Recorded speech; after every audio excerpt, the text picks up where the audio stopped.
नाशिकमध्ये देशातील सर्वात मोठी महारंगोली गोदावरी नदीच्या तटावर साकारली गेली आहे. हिंदू नववर्षाच्या स्वागतासाठी नाशिक महानगरपालिका आणि नववर्ष स्वागत समितीच्या वतीने या भव्य महारंगोलीचे आयोजन करण्यात आले.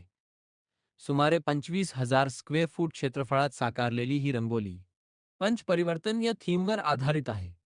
सनातन संस्कृती आणि हिंदू धर्माची वैशिष्ट्ये दर्शवतानाच यात वाहतूक नियमांचे पालन, कुटुंबातील ज्येष्ठांचा सन्मान, आरोग्य, शिक्षण आणि समाजातील नारी सन्मान यांसारखे महत्त्वाचे संदेश देण्यात आले आहेत.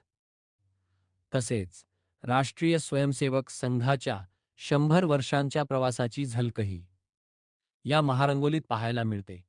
पर्यावरण संरक्षणाचा संदेश देणारी ही रंगोली ध्वनी व वायू प्रदूषण, वृक्ष संवर्धन, जल संवर्धन आणि जल प्रदूषण रोखण्याबाबत जनजागृती करते. विशेष म्हणजे सुमारे 2,500 किलो रंग आणि 2,000 किलो रंगोली वापरून 200 महिलांनी 10 तासात ही रांगोळी तयार केली. नवीन बातम्या पाहण्यासाठी आमच्या पब्लिक रिपोर्टर मराठी डिजिटल चॅनेलला लाईक, शेअर आणि सबस्क्राईब करा.